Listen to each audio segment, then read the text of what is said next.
पिछले टर्म से हम हेस के नियम पढ़ रहे थे और हेस का नियम ये कहता है कि कोई भी रासायनिक प्रक्रम दो या दो से अधिक विधियों के द्वारा संपन्न हो सकता है, लेकिन उनमें होने वाला ऊष्मा परिवर्तन समान होता है।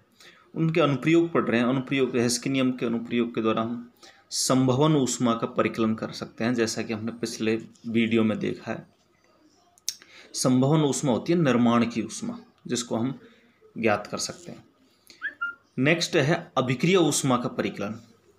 देखिएगा, हेस के नियम की सहायता से हम किसी रासायनिक अभिक्रियाओं में होने वाली ऊष्मा का परिवर्तन का अध्ययन किया जा सकता है। इस नियम की सहायता से ऐसी अभिक्रिया ऊष्मा का भी निर्धारण किया जा सकता है जिनका निर्धारण प्रयोगशाला में अन्य विधियों के द्वारा नहीं कर सकते। अतः हेस नियम की सहायता से अभिक्रिया ऊष्मा का परिकलन किया जा सकता है। नेक्स्ट है संक्रमण ऊष्मा का परिकलन। संक्रमण ऊष्मा से मतलब होता है जब कोई पदार्थ का अपर रूप एक अपर रूप से दूसरे रूप में चेंज होता है तो उसे संक्रमण कहते हैं, ट्रांजिशन कहते हैं। और संक्रमण की जो प्रक्रिया है वो बहुत धीरे धीरे होती है। अतः इस ऊष्मा का जो निर्धारण है डायरेक्ट नहीं कर सकते, लेकिन यदि दोनों अपर रूपों की दहन ऊष्मा हमारे पास हो तो हम हेस के नियम की सहायता से संक्रमण की ऊष्मा का परिकलन कर सकते हैं। आप उदाहरण देखिएगा, ये कार्बन है। कार्बन के दो अपर रूप होते हैं, हीरा और ग्रेफाइट। जैसे कार्बन हीरा, इसका हमने कंबस्टन कराया, इसका दहन करवाया O2 की उपस्थिति में, तो CO2 बना। CO2 बना तो ऊष्मा में जो एंथैल्पी में परिवर्तन आया -395.39 किलोजूल। अब दूसरा अपर रूप है कार्बन ग्रेफाइट, इसका ऑक्सीकरण करवाया, CO2 बना और इसमें जो एंथैल्पी में परिवर्तन आया -393.91 किलोजूल। अब समीकरण एक में से, अर्थात ऊपर वाली इक्वेशन से नीचे वाली इक्वेशन घटा देंगे, हीरा में से ग्रेफाइट घटा देंगे तो ये इक्वेशन आ जाएगी, कार्बन हीरा बराबर ग्रेफाइट, अर्थात हीरा से ग्रेफाइट रूपांतरण में अंतर हो गया और एंथैल्पी में जो अंतर घटाएंगे इनको तो ये आ जाएगा 1.88 किलोजूल। इस तरीके से यदि दो अपर रूपों की दहन ऊष्मा हमारे पास हो तो हेस नियम की सहायता से हम संक्रमण ऊष्मा का परिकलन कर सकते हैं। अगला है जल योजन ऊष्मा का परिकलन। जब किसी निर्जल पदार्थ को जल में डालते हैं तो वो पदार्थ पानी का अवशोषण करता है, जल का अवशोषण करता है। इस प्रक्रम में कुछ ऊर्जा बाहर निकलती है, कुछ ऊष्मा बाहर निकलती है, जिसे जलयोजन ऊष्मा कहते हैं। हेस नियम की सहायता से इसका भी परिकलन किया जा सकता है। नेक्स्ट है उदासीनीकरण ऊष्मा। उदासीनीकरण ऊष्मा का मतलब होता है जब 1 ग्राम तुल्यांक अम्ल और 1 ग्राम तुल्यांक क्षार दोनों को तनु विलयन में उदासीन किया जाता है तो उसमें जो ऊष्मा में परिवर्तन आएगा, जो ऊष्मा मुक्त होगी, वो उदासीनीकरण ऊष्मा कहते हैं।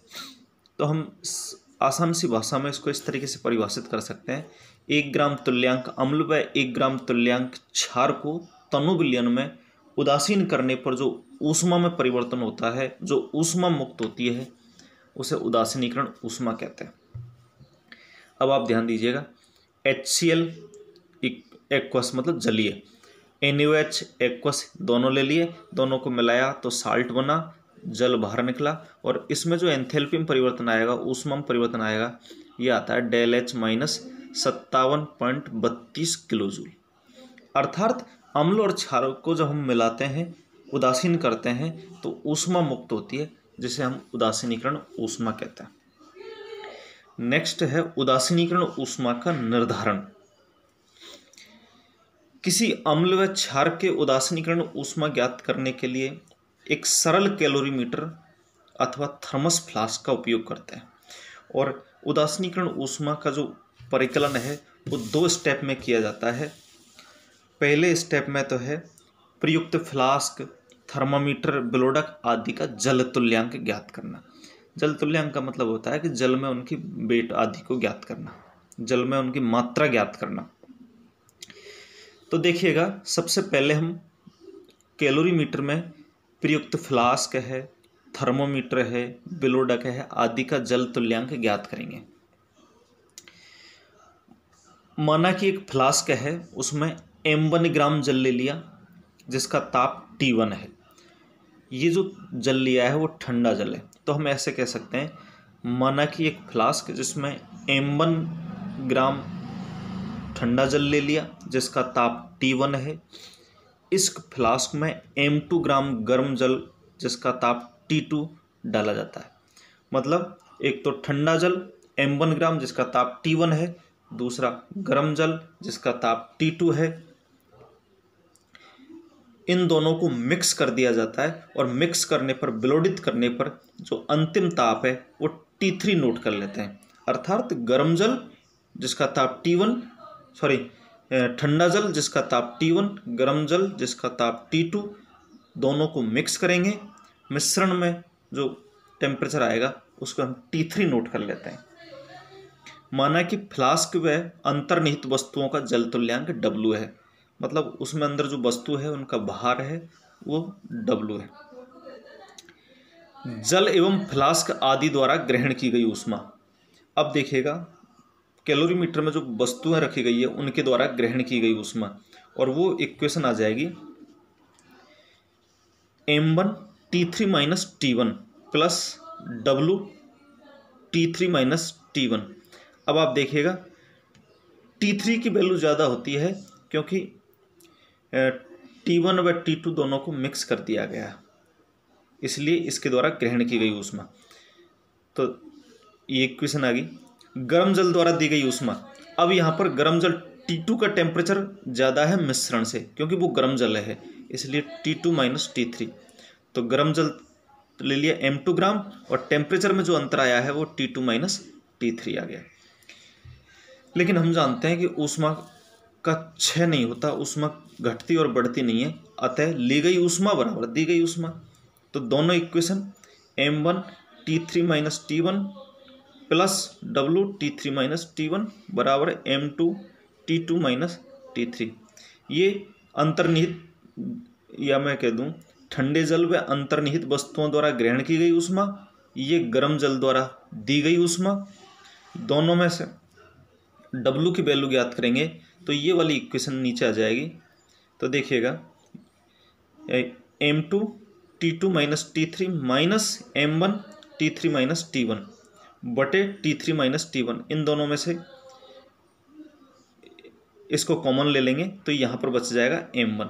तो W बराबर m2 T2 माइनस T3 बटे T3 minus T1 minus m1। ये इसमें से इन दोनों को कॉमन ले लिया हमने, ये आ जाएगा। तो यहाँ पर अब फ्लास्क में या कैलोरीमीटर में अंतर्निहित वस्तुओं का जल तुल्यांक, मतलब उसका वजन ज्ञात हो जाएगा समीकरण 1 की सहायता से। तो अब तो पहला स्टेप हुआ। दूसरा स्टेप है उदासीनीकरण ऊष्मा ज्ञात करना। जो अगला स्टेप होगा वो है उदासीनीकरण ऊष्मा ज्ञात करना। इसके लिए हम क्या करेंगे, समान सांद्रता और समान आयतन के अम्ल और क्षार के विलयन लेंगे, क्योंकि हमें अम्ल और क्षार की ऊष्मा ज्ञात करनी है। माना कि नॉर्मल विलयन लेते हैं HCl और NaOH के। 100 ml नॉर्मल विलयन HCl का लिया जिसको कैलोरीमीटर में रख लिया, 100 ml नॉर्मल विलयन NaOH को लिया जिसको अलग बीकर में रख लिया।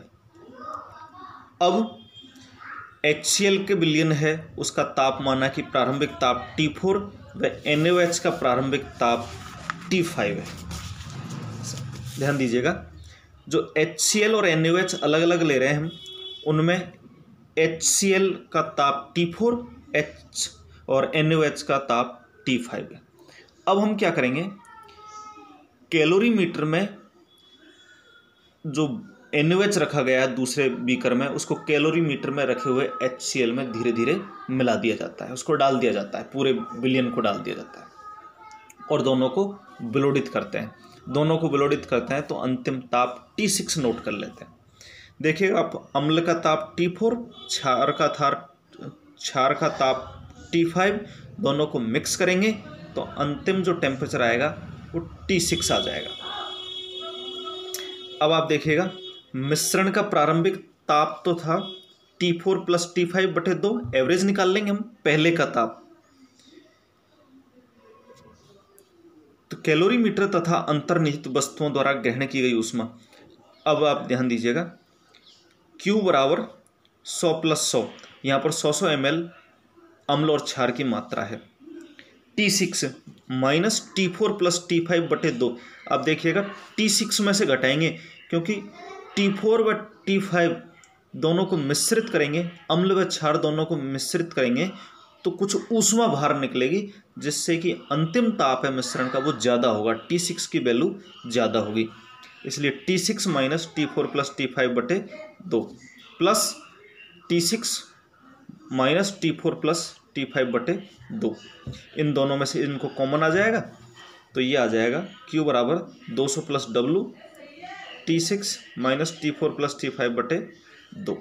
तो इस तरीके से इस समीकरण 2 की सहायता से हम उदासीनीकरण ऊष्मा का परिकलन किया जा सकता है। इसके लिए जो एपरेटस काम में लेंगे वो इस तरीके का काम में लेंगे।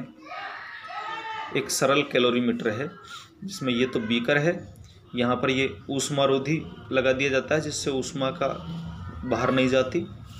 ये बिलोडक है जिससे मिश्रण को बिलोडित किया जाता है, मिक्स किया जाता है, और ये थर्मामीटर है। Thank you.